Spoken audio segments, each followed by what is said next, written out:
Hey everybody, it's Mike from the Mike Wagner Show, powered by Sonic Web Studios, brought to you by official sponsor of the Mike Wagner Show, international warring author Mia Moses and Missing, available on Amazon, paperback and ebook, coming soon, Missing 2, double the suspense, double the fun. Check it out on Amazon. Also brought to you by a sweet song by Serena Wagner, based on the life of David, including theories, quiz of paintings, King David songs, Amazon.com, keyword Sweet Song Serena Wagner, and check out the Mike Wagner Show, MikeWagnerShow.com, 40 podcast platforms, 100 countries. Make sure you check it out today.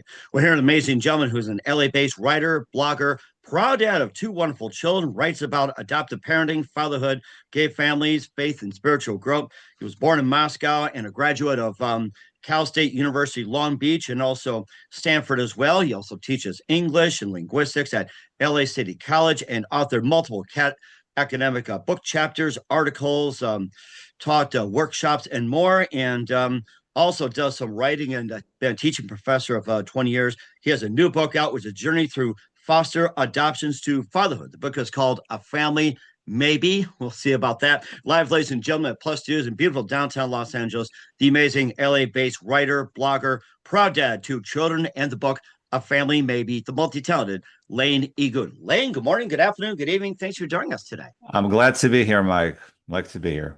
Well, it's great to have you on board, Lane. You're an LA-based writer, blogger, proud father of two children. You write about adoptive parenting, fatherhood, gay families, faith, and spiritual growth.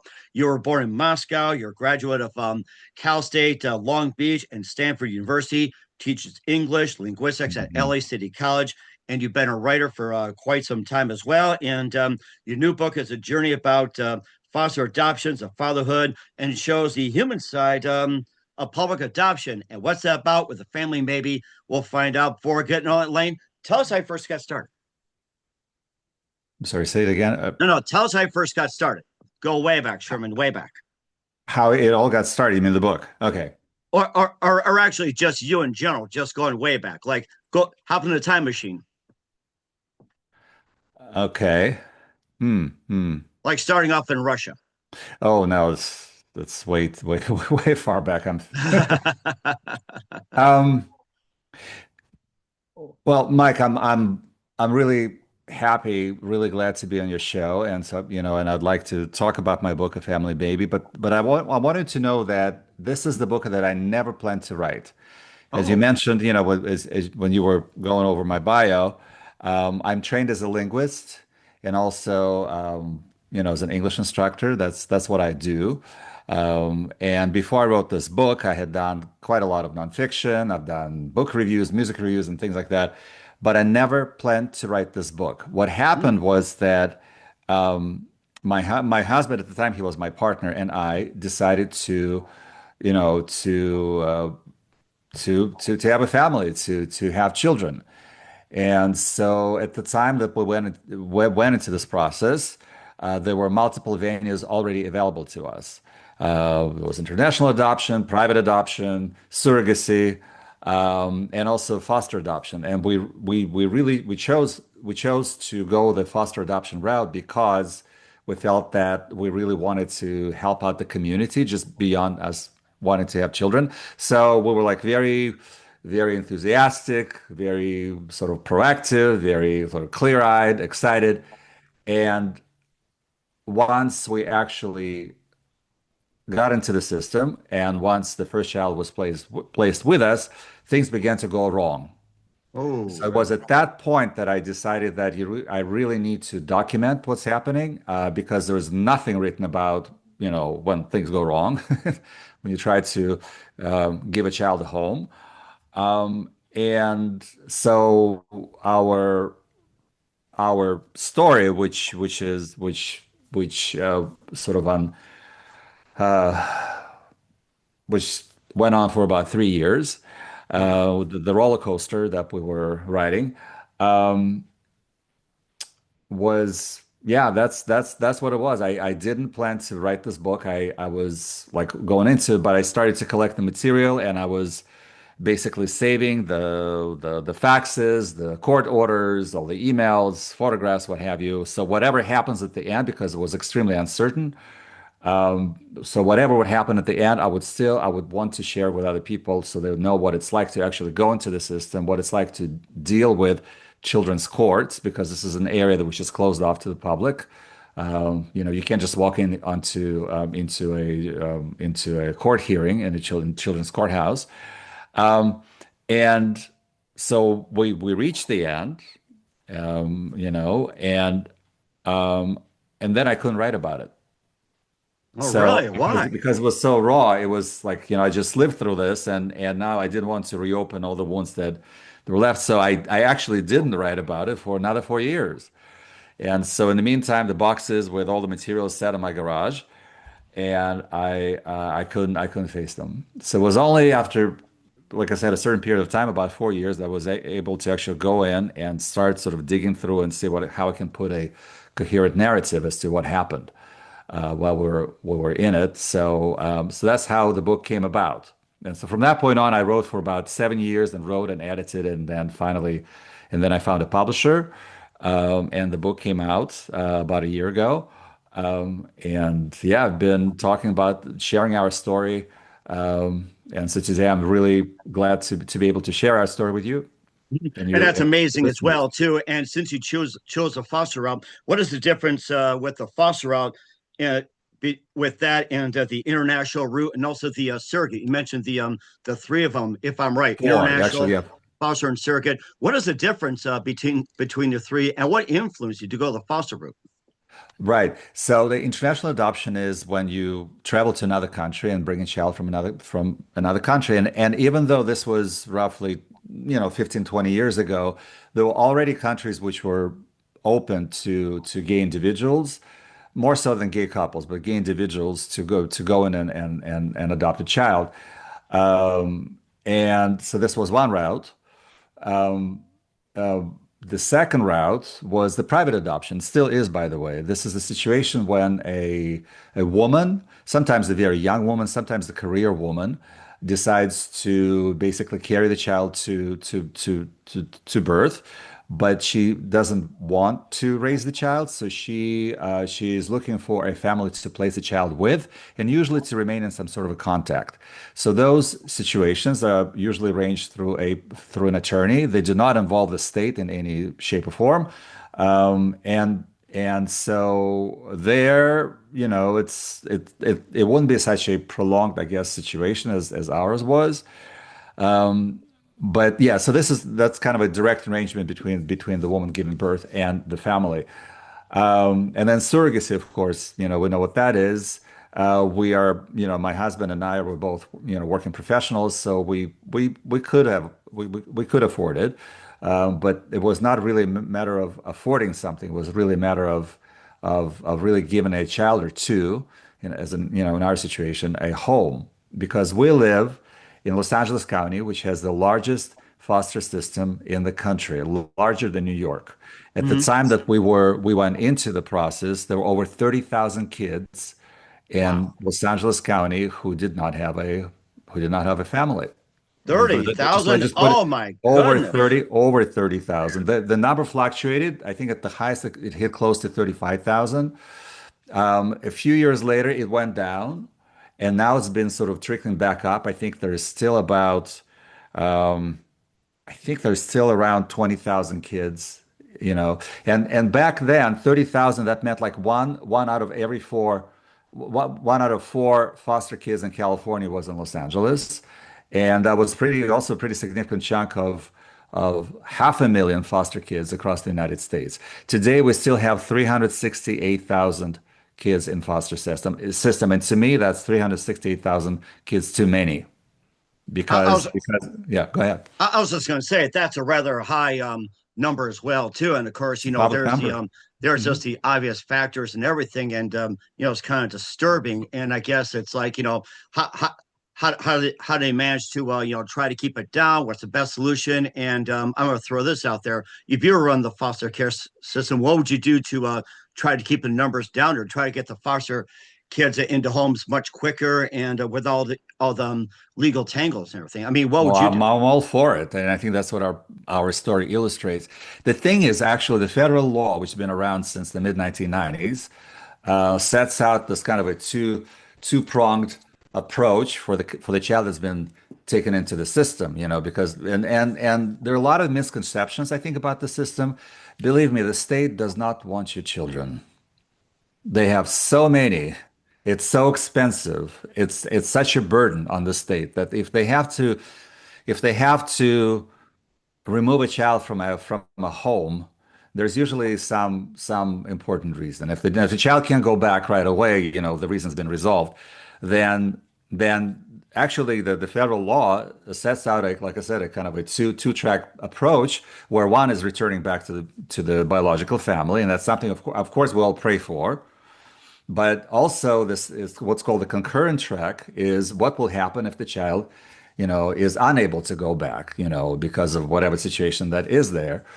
And so what's happening in real life, and it still does, unfortunately, is that the system is really overwhelmingly, um, I don't want to use the word biased because that would not be the right thing to say, I guess. But I think it's I mean, really in today's times, yeah, exactly. inclined towards supporting the reunification with the birth family. And again, like this, of course, we all want biological children to be their biological parents. I'm all for it too. But I think the concurrent track, which is long foster care, but which I think is horrible, but the adoption of a child who will end up not having an opportunity to go back to their biological family. So I think that track should be given just as much respect. That's, I think, where it should begin with respect, support, and place at the table as the other track, which is the return to the biological family. This is not taking away any of the rights of the birth parents. No, it's just saying that from the very beginning it should be, if the child is in the system, let's really build up both opportunities. Because what happens, my book brings up some statistics from the time we were in it. Less than half of the kids were actually able to reunify with their family. And what about the other half? What Mhm. about the other half, of them rotting in group homes, homes, being shuffled from one place to another? The traumas multiplying there, and the older they get, the less of the chance that anyone will take them in.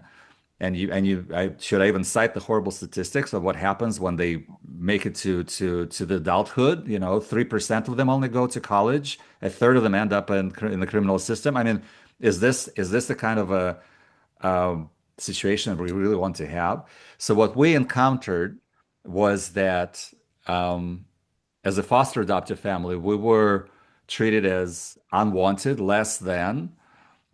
We tried to have a voice, in the process, and literally we tried to go in, to get a status over the child that's been with us longer than she was with her birth mother, and we were thrown out. They didn't want us there.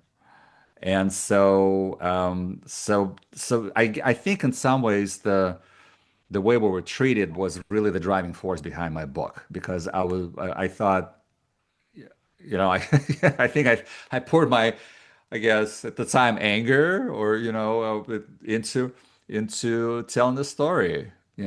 But it's not written from the angry perspective, I should say. No, it was more like, okay, well, what I had a lot of energy to put into, so I was fighting for the future of these 2 children, and the future of our family. And later, I really wanted to share that story.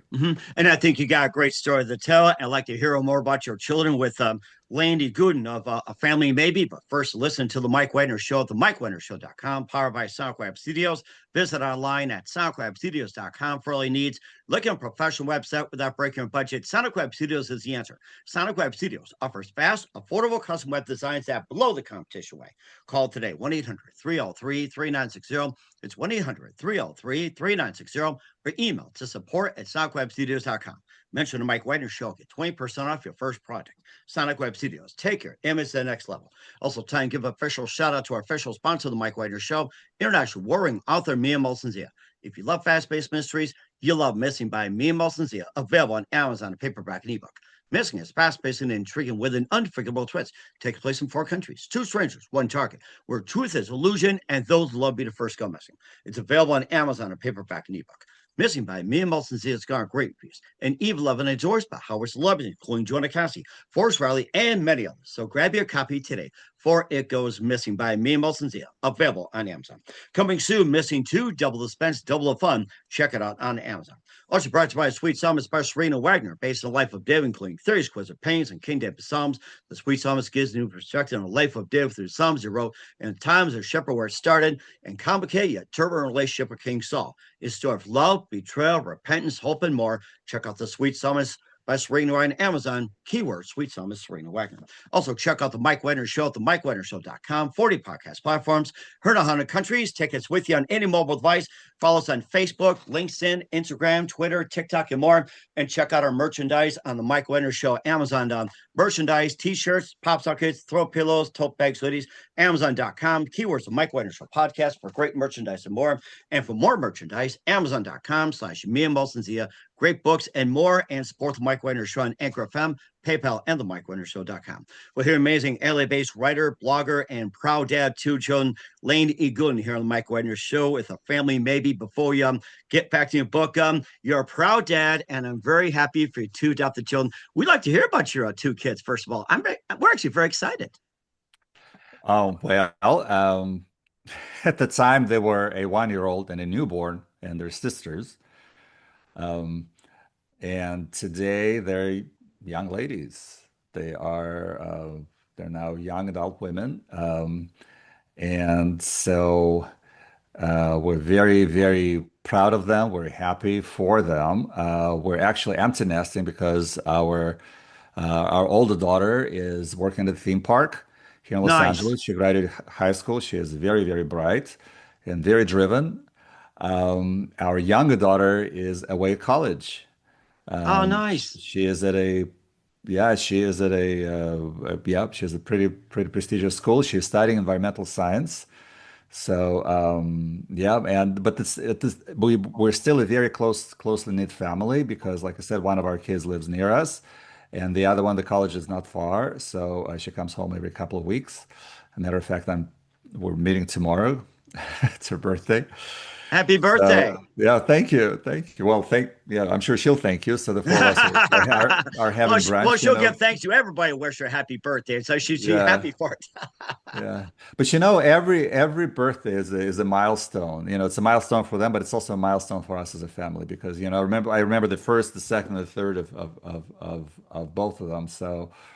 Um, so yeah, it's been a journey, and it's been a parenting journey too, because this entire time raising our kids, it was just Jonathan and me. My husband and I. We didn't have the luxury of having an extended family. So it was a lot of it wasn't easy, but it was also, I think there was a lot of freedom in it. We were Okay. learning by doing, I guess. Mm-hmm. Learn by Mm-hmm. doing.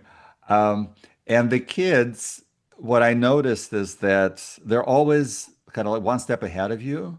It's like, just when you get a certain parenting stage down, you learn how to, I don't know, parent a preteen, now they're teens. Once you barely survive your daughter's adolescence, and now they're off to young adulthood. It's always a stepping stone. So now we're learning to be parents to adult children.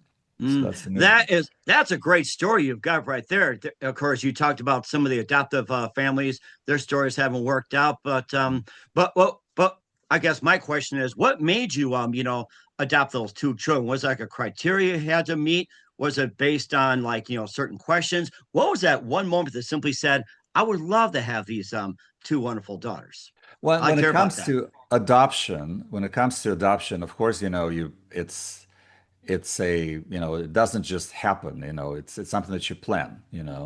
And I usually compare it to the fact that it's like you conceive the child, but in your mind. And as part of the process, we had to fill out a questionnaire, which really kind of got us thinking about, who exactly do we want? And I helped to raise my younger sister, so this was something I was familiar with. And we kind of felt like, maybe that would be a better match for us as two dads with two daughters. And it has been. I think it really worked out pretty well.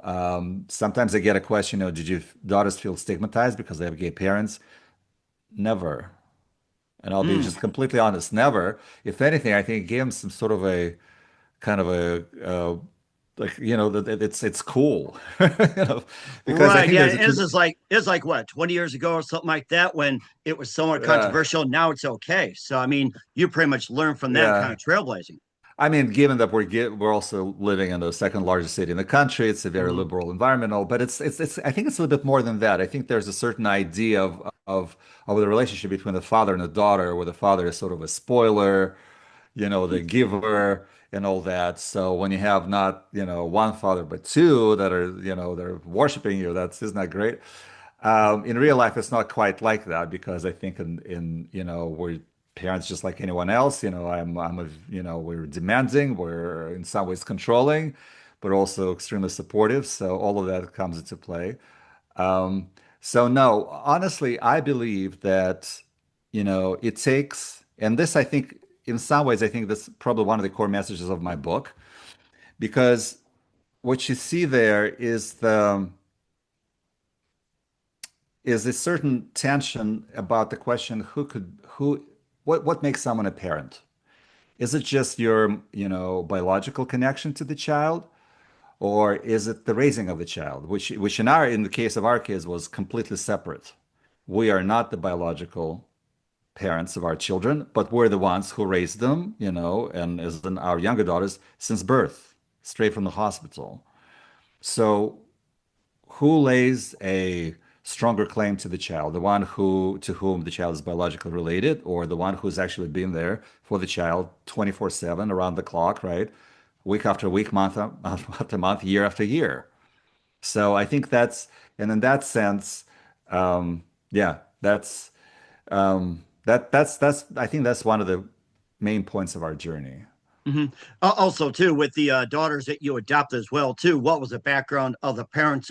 Why did they give up for adoption? We ever given them a story about why were they given up for adoption? Was the parents? Was it like financial, mental, anything like that? What was the main reason for the two dogs you adopted got given up by their parents? Full story on that. Um, I wouldn't say the word. Well, eventually the birth mother did agree to the adoption, but she was.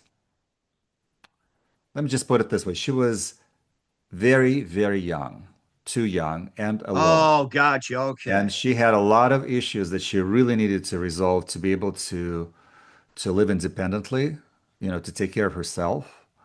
So much as I'm sure she loved the kids, and much as she probably she wanted to raise the kids, it was just not within her capability to do so. Unfortunately, what was happening is that the court, which should have been building her up and helping her to become a fully functioning adult, instead was sort of gambling with children's lives, based on it. And I think in a way was misleading the mother as to what she could possibly do. It's just that there's a huge distance sometimes between what you want to do and what you're capable of doing. And and um, and I feel grateful to her, honestly, for giving us these kids and for being their mother. Um, but sometimes I wonder if the system traumatized her even more exactly because they were giving her the unrealistic hope of being able to parent. Hmm. I That's guess that's that was one concern I had as well too. Do you think the foster system does its job trying to uplift, encourage, and everything, or they're like just trying to bring them down psychologically, or they've been told to bring down because of the restrictions going um even though I was pretty angry during the time that we're going through because things were going completely the wrong way, I do not really hold any grudges against any social workers or judges or anybody who because I think they all mean well. The problem there is that the system is chaotic. Their caseloads are unimaginably high, And for example, I had a lot of issues with the judge. The judge I thought was biased a certain way and so on and so forth. But I read a study which says that a children's court judge is supposed to manage about 160 cases. In California, a children's court judge may have up to 600 cases as their load. 600? Oh my God. Up to. So is there any wonder that that the judge really doesn't know, like, and in the courtroom, in the children's courtroom, you will see the judge, the presiding judge. You will see the birth parents.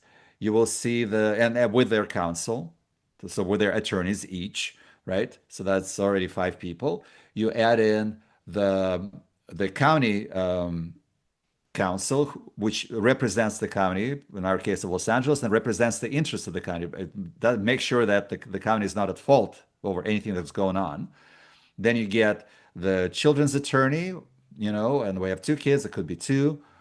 And as you realize that none of these people will ever actually meet the kids, except for the birth parents. Hmm. Everyone else making crucial decisions from the judge down to the children's attorney will never meet the kids. To them, the child is a folder with reports. And they've got 200, 300, 500 of these folders sitting there. Oh my God. So that's, in the meantime, 20 miles away in our home, we're raising the kids and we have no voice in what's going on in the courtroom. None. We're not wanted. We are excluded. We are marginalized from the process of decision making for the kids that we are raising. And I think that's the reality that my book unpacks in a way. And when I speak to the audiences, I it's interesting because anybody who has been through foster care system or who has adopted or has an adopted brother, sister, what have you, um, knows the system and they relate to my book in a very sort of visceral level and it's like, yeah, that's exactly how it is. Because the rest of us who have never actually dealt with it directly, we all have those wonderful ideas, sort of this pie in the sky notions of how things should be, but that's not how they really are.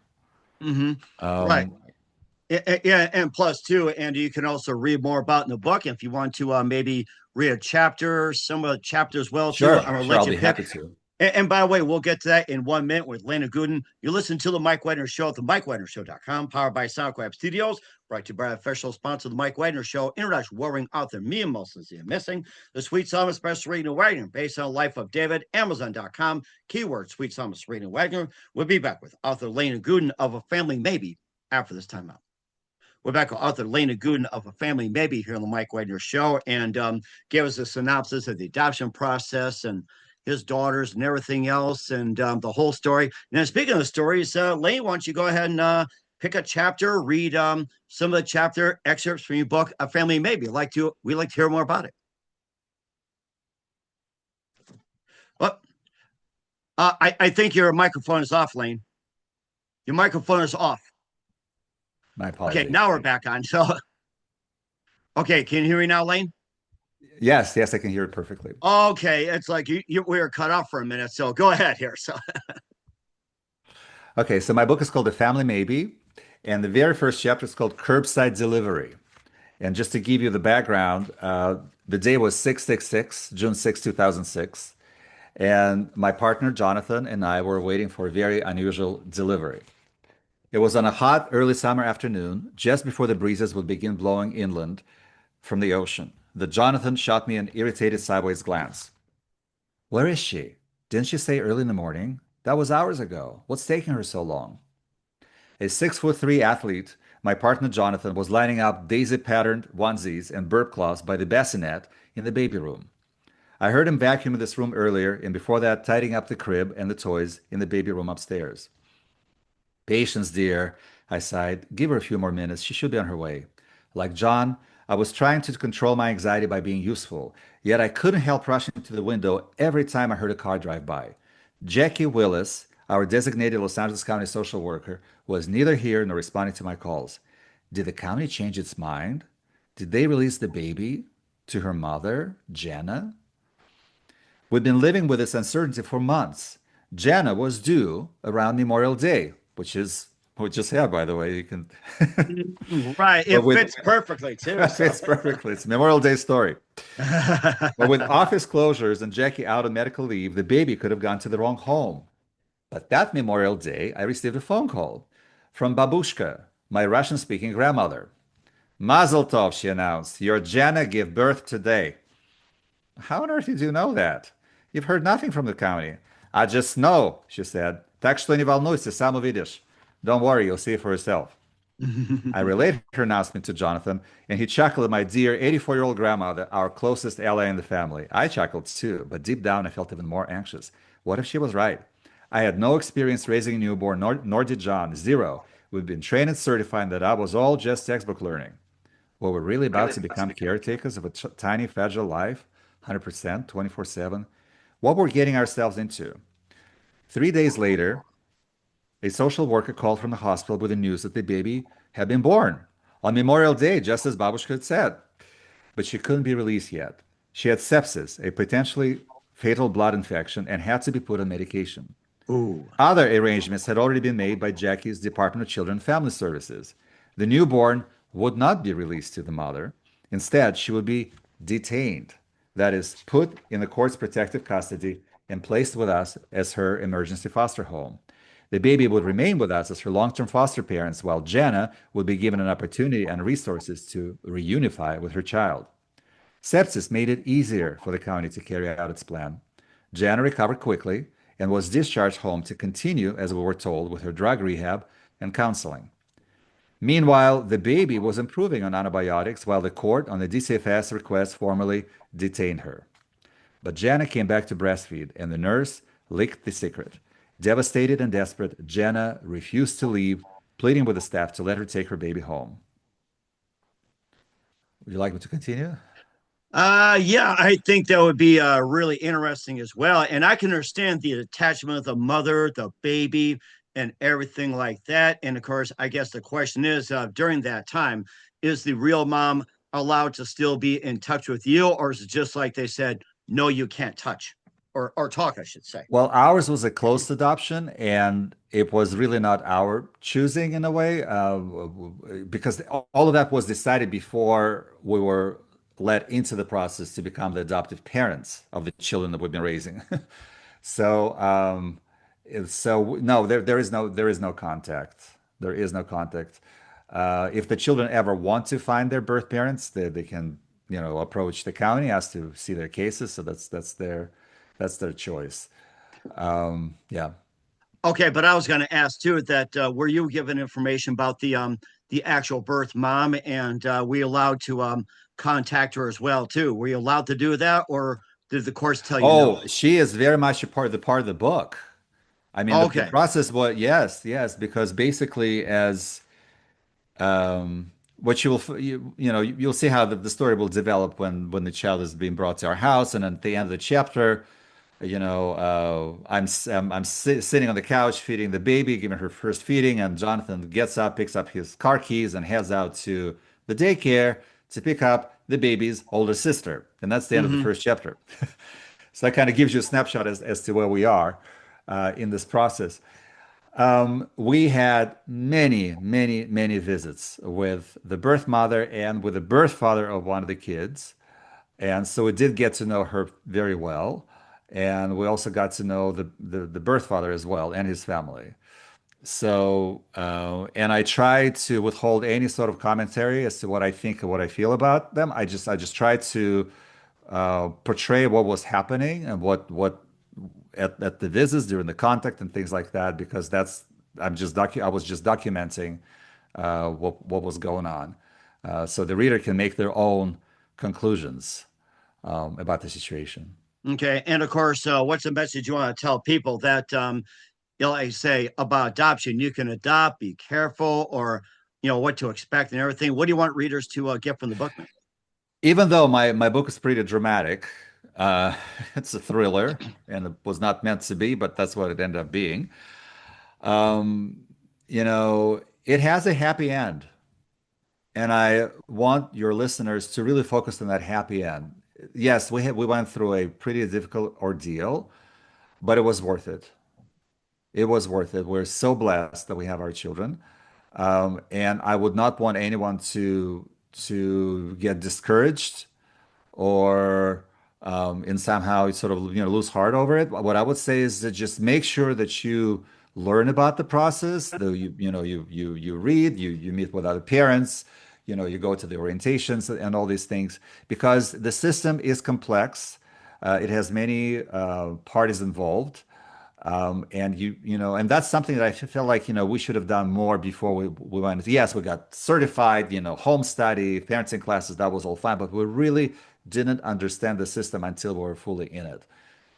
So yeah, there are resources out there. There's more now. Maybe my book is one of them. Uh, Mm-hmm. but yes, educate yourself. And if you have an opportunity to take a child in and give them a home, despite everything, just do it. Do it. Okay, and we're going to find your book and how it works at, Lane. Well, it's published by Traditional Press, so it's available on Amazon, on Bookshop. If you want me to sign it for you, you can get it on my website, which is laneagoudin.com. It's right there. But yeah, it's available. It's available as as a hard copy, but also as an ebook for those who prefer, that format. And what's your website again? LaneIgoudin.com, which is Lane, G as in George, O-U, D as in David, I, and like New York. LaneIgoudin.com. We will certainly check that out. Once again, with author Lane Igoudin of A Family Maybe here on the Mike Wagner Show. Just a few more things. What else can we expect from you 2025 and beyond? What am I expecting? Yes, or what can we expect from you in 2025 and Oh, past that? sure, sure, sure, sure, sure, sure.